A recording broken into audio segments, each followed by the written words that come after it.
basta namin narinig. Hindi, Panginoon, ito ay papasok sa pinakamatabang parte ng aming mga puso upang ito ay aming maisabuhay, Panginoon. Ito ang aking hiling, dalangin sa pangalan ng iyong anak na si Kristo Jesus. Amen and amen. Amen. Amen. Muli mga mahal kong kapatid, isang mapagpala at nabiyayang araw po sa ating lahat, mga mahal kong kapatid. Ang ating pong key verse sa mga oras na ito matatagpuan sa John chapter 14 verse 27. Kapayapaan ang iniiwan ko sa inyo. Ang aking kapayapaan ang ibinibigay ko sa inyo. Hindi ito katulad ng kapayapaang ibinibigay ng mundo. Huwag kayong mabalisa, huwag matakot. Amen.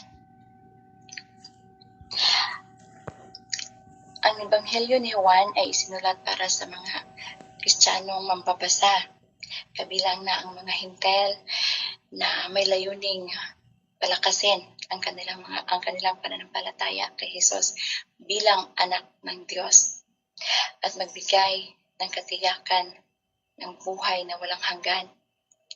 Ang partikular na talatang ito ay direktang sinabi ni Jesus sa kanyang mga disipulo bago siya ipako sa cross. Mga kapatid, sa ating paglalakbay sa buhay, hindi maiiwasan ang mga pagsubok, kaguluhan, at pangamba. Dahil ang mundo sa ating paligid ay puno ng kawalang katiyakan, hidwaan, at ang mga bagay na maaaring bumabagabag o babagabag sa ating mga puso at isipan.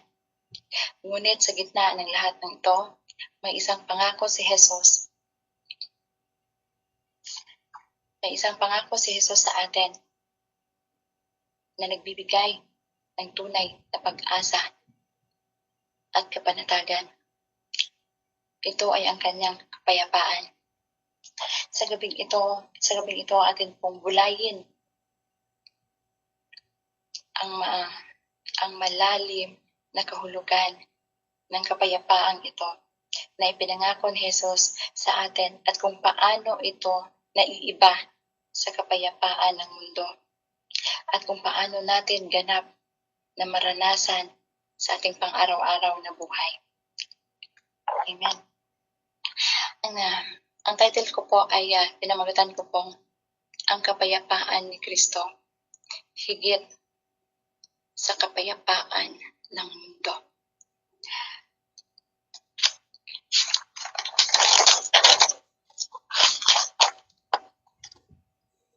First pointers po, mga mahal kong kapatid, ay ang pamanang kapayapaan ni Kristo.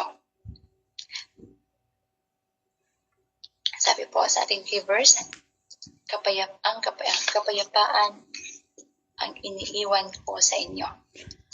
Sabi sa Filipos chapter 4 verse 7, at ang kapayapaan ng Diyos na hindi kayang maunawaan ng tao ang siyang mag-iingat sa inyong puso at pag-iisip dahil sa inyong pakikipag-isa kay Kristo Jesus. Amen.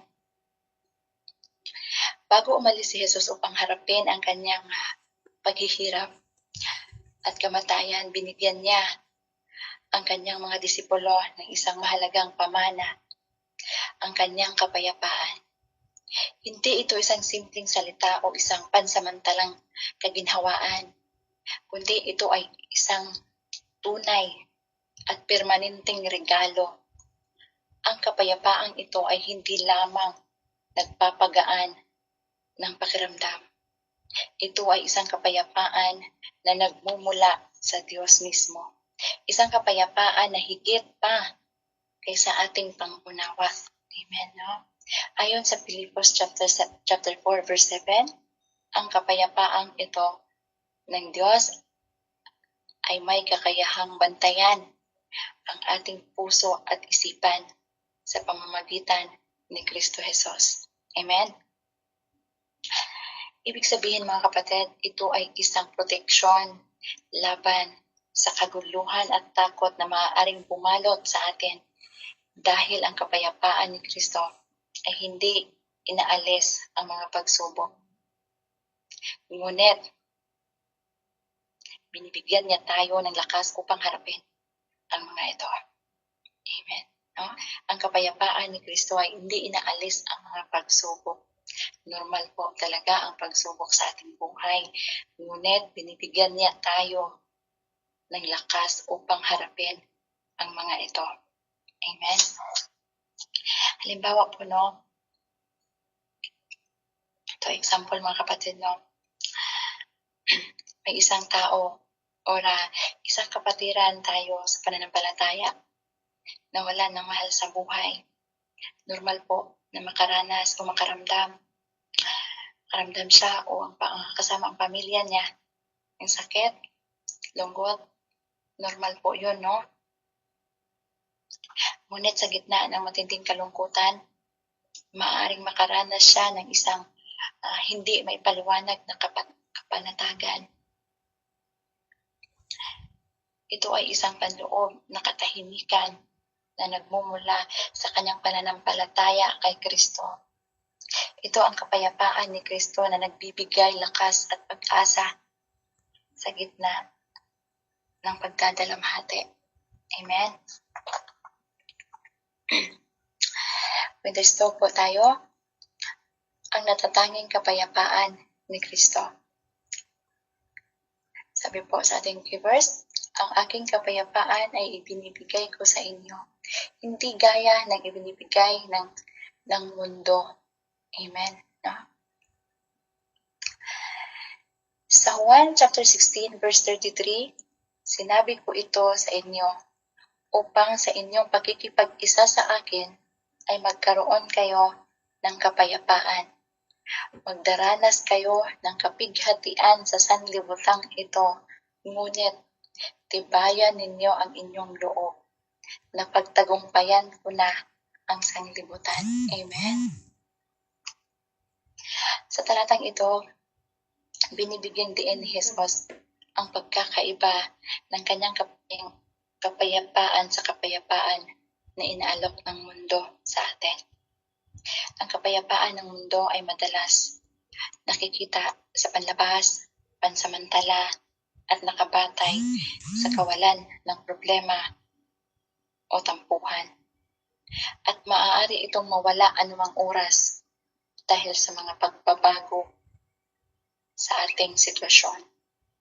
Sa kabaligtaran, ang kapayapaan ni Kristo sa panloob, matatag, matibay, at nakabatay sa kanyang presensya at tagumpay laban sa kasalanan at kamatayan. Ayon sa John 16 verse 33, hindi tayo pinangakuan ni Jesus ng buhay na walang problema, walang kapighatian, o walang pagdurusa. Ngunit, binibigyan niya tayo ng katiyakan ng kanyang kapayapaan sa kanyang lakas ng loob.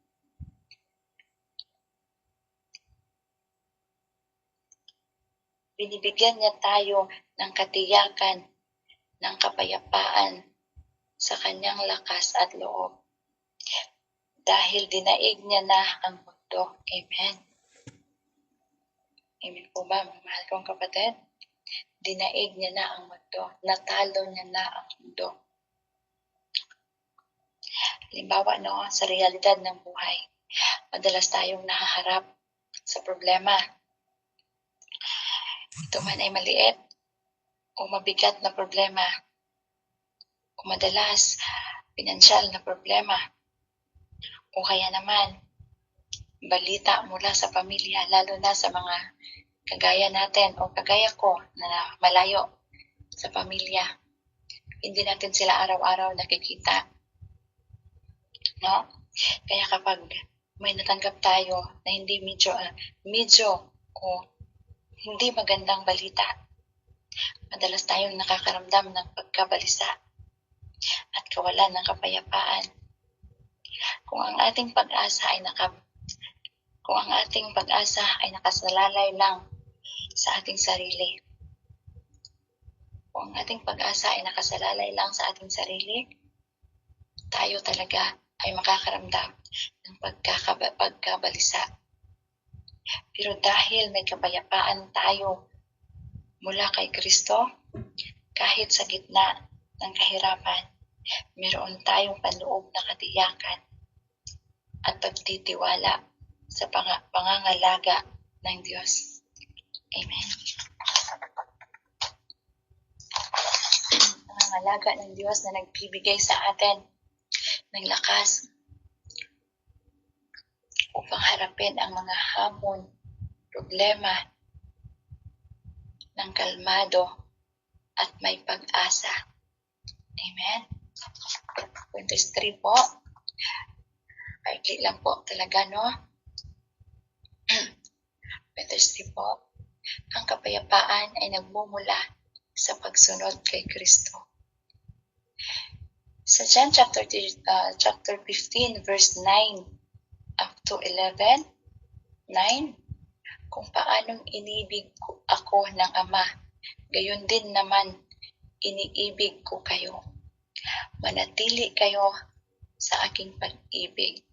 10, kung tinutupad ninyo ang aking mga utos, manatili kayo sa aking pag-ibig, kung paanong tinupad ko ang mga utos ng aking Ama at ako'y nanatili sa kanyang pag-ibig.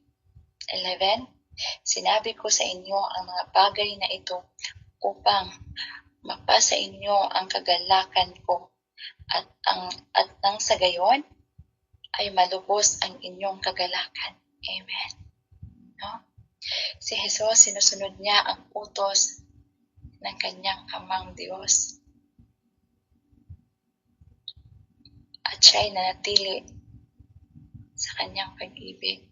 At sinasabi din dito, kung tinutupad ninyo tayo, kung tinutupad natin ang kanyang mga utos at manatili tayo sa kanyang pag-ibig, gaya ng pagsunod niya sa utos ng Diyos, sa kanyang Amang Diyos, at nanatili siya sa pag-ibig ng kanyang Diyos, mapapasa atin ang kagalakan. Mapapasa atin ang kanyang kagalakan, lupos na kagalakan. Halimbawa na, mga mahal kong kapatid, ang Hallelujah, Jesus, Hallelujah. Ang ibig sabihin, mga mahal kong kapatid, kung paanong inibig ko ang Ama, gayon din kayo. Pinapakita ni Jesus na ang kanyang pag-ibig sa atin ay katulad ng pag-ibig ng Ama sa kanya. Ito ay isang malalim, walang kondisyon, at walang hanggang pag-ibig. Kaya nga, kung tinutupad ninyo ang aking mga utos, ang pagsunod sa mga utos ni Jesus ay isang paraan upang manatili sa kanyang pag-ibig.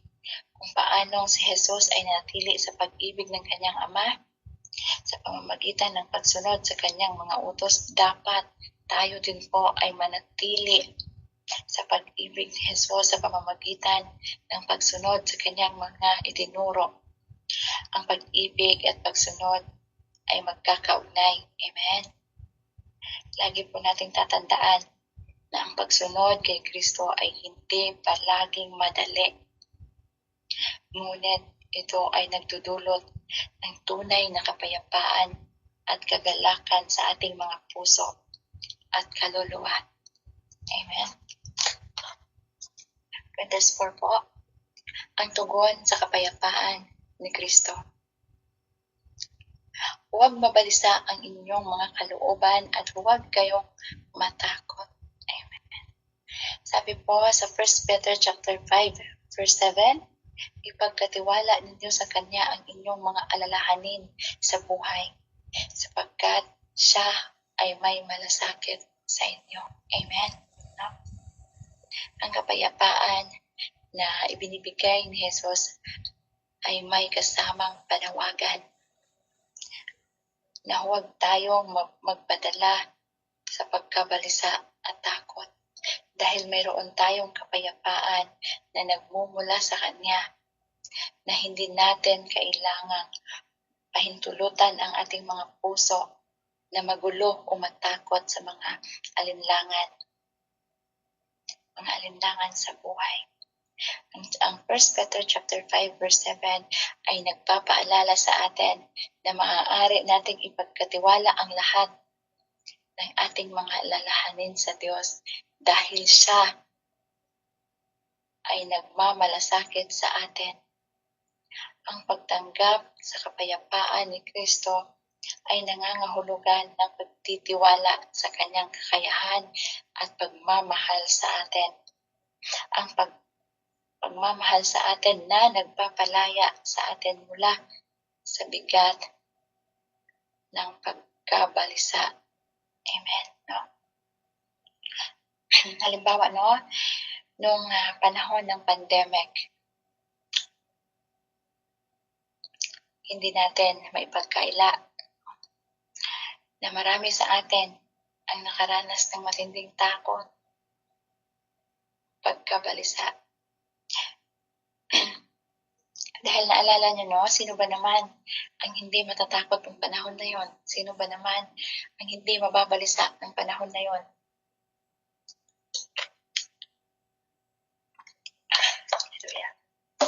No?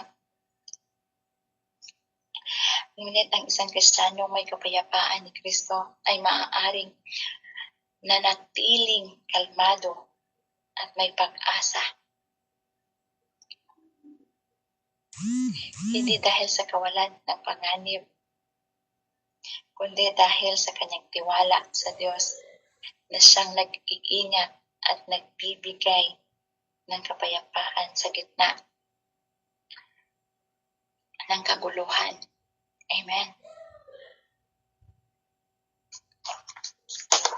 Lapit na po tayong matapos ang mayroong kapatid. Meditation po tayo, upang maranasan natin ang kapayapaan ni Kristo sa ating pang-araw-araw na buhay. Dapat po tayong una, manalangin at magbasa ng salita ng Diyos. Ang palagiang pakikipag-ugnayan sa Diyos sa pamamagitan ng panalangin at pagbabasa ng Kanyang salita ay nagpapalalim sa ating relasyon sa Kanya at nagbubukas ng daan para maranasan natin ang Kanyang kapayapaan. Amen.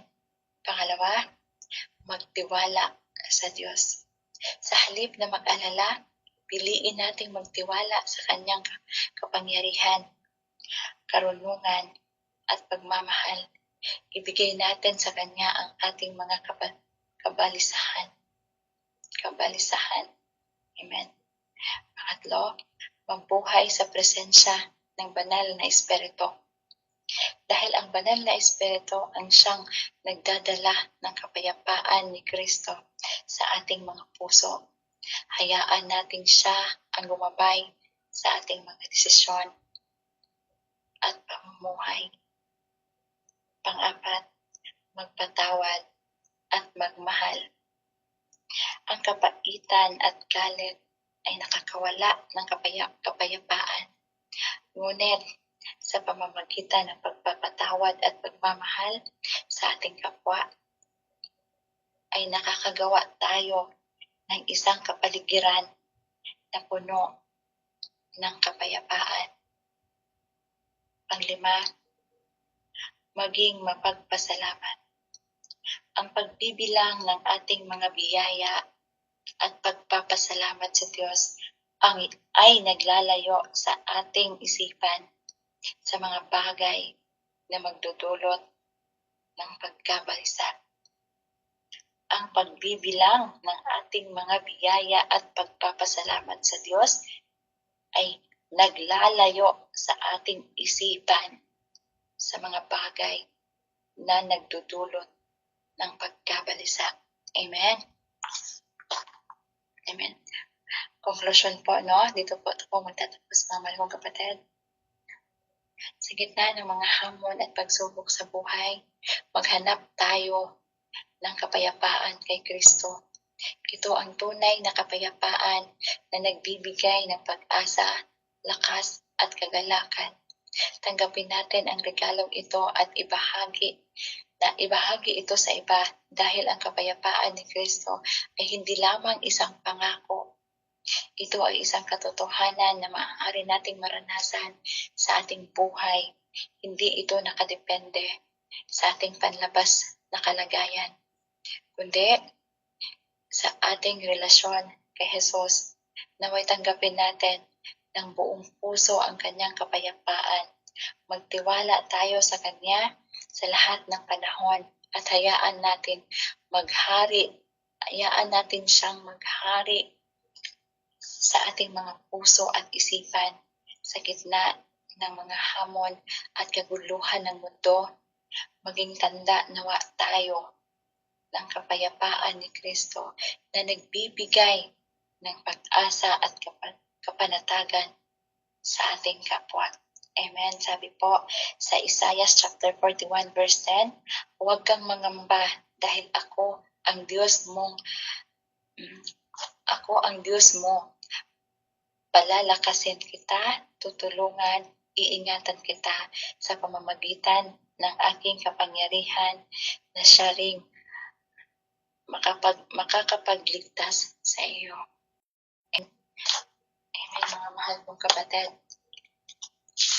Huwag po tayong mangkalisa, mga mahal kong kapatid. Ang ating pong key verse, John chapter 14 verse 27, ay nagpapaalala sa ating mga mahal kong kapatid na hindi tayo dapat mabalisa o matakot dahil iiwan sa atin ng Panginoon o ni Jesus ang kanyang kapayapaan. Juan chapter 14 verse 27, kapayapaan ang iniiwan ko sa inyo. Ang aking kapayapaan ang ibinibigay ko sa inyo. Hindi ito katulad ng kapayapaang ibinibigay ng mundo. Huwag kayong mabalisa, huwag kayong matakot. Amen. Amen. Tayo po ay manalangin, mga mahal kong kapatid. Amen. Dakilang Diyos na makapangyarihan sa lahat, Diyos na tag-iya sa among mga kinabuhi. Lord, daghan kayong salamat, Panginoon, sa katagumpayan, sa iyong gawain sa mga oras na ito, Panginoon. Panginoon, maraming salamat, Panginoon, sa iyong mga salita, sa iyong banal na salita na patuloy nagpapaalala sa amin, Panginoon, na sa gitna ng hamon, pagsubok o sa magulong mundo, Panginoon, ikaw, Panginoon, ay palaging nandiyan para sa amin. Ikaw, Panginoon, ay palaging nagpapaalala sa amin na hindi kami dapat matakot o mangamba sa maaaring mangyayari, Panginoon, dahil ikaw, Panginoon, ay palaging mag-iingat sa aming mga buhay, Panginoon, o sa aming mga alalahanin sa buhay, Panginoon. Maraming salamat, Panginoon, sa iyong salita. Naway ang iyong salita ay hindi lamang basta namin narinig, Panginoon. Kung hindi, Panginoon, ito ay aming maisabuhay. Ito, Panginoon, ay aming may apply sa pang-araw-araw ng buhay, Panginoon. Upang hindi maging hadlang ang aming pagkabalisa o ang kaguluhan ng mundo, hindi maging hadlang sa aming pananampalataya sa iyo, Panginoon. Pagkos, Panginoon, ito, Panginoon, ang aming maging lakas, Panginoon, mula sa iyong mga pangako, Panginoon, kami ay hahawak o ikaw, Panginoon, hawakan mo kami, Panginoon, upang hindi kami maligaw, Panginoon. Palagi mong pinapaalala o palagi mong ipaalala sa aming, Panginoon, na nandyan ka parati upang hindi kami na maligaw ng landas, Panginoon. Panginoon, maraming salamat, Panginoon, sa buhay ng bawat isa na nandirito sa mga oras na ito, Panginoon, na nakapakinig sa iyong banal na salita, Panginoon. Naway sila, Panginoon, ay napagpala sila, Panginoon, kaya may nakuhang aral, may nakuhang sila ay napuspos mula sa iyong banal na salita, Panginoon, o kaming lahat, Panginoon. Panginoon, dinadalangin ko, Panginoon, ang mga kapatiran na wala sa mga oras na ito, Panginoon. Ikaw po, Panginoon, ang patuloy, Panginoon, na mag-ingat, magpaalala sa kanila, Panginoon, na hindi sila dapat matakot, hindi dapat mangamba, Panginoon, anuman ang aming suliranin o anuman ang aming pinagdadaanan sa aming mga buhay, sa bawat isa sa aming Panginoon. Dahil ikaw, Panginoon, ay palaging nandyan na nagpapaalala, nagpaparamdam sa amin ng iyong tunay na pagmamahal, Panginoon. Panginoon, dinadalangin ko rin po, Panginoon, ang mga kapatiran na may mga pinagdadaanan o ang mga kapatiran, Panginoon, na hindi na namin nakikita sa iyong mga gawain, Panginoon. Ikaw po, Panginoon, ang patuloy na magparamdam sa kanila, Panginoon, ng iyong kapayapaan, Panginoon. Patuloy mo pong iparamdam sa kanila, Panginoon. Patuloy mo pong hipuin ang kanilang mga puso, Panginoon. Sila man may nararamdaman na bigat, alisin mo po ito, Panginoon. Sa ganon, Panginoon, sila ay bumalik at makabalik, makasama namin sa pasaming pananampalataya sa iyo, Panginoon. Panginoon, ang lahat ng ito ay aming pinihiling at binadalangin sa iyong pangalan. Amen. Sa iyong pangalan, Kristo Jesus. Amen and amen. Amen. Muli, mga mahal kong kapatid, isang mapagpala at mabigay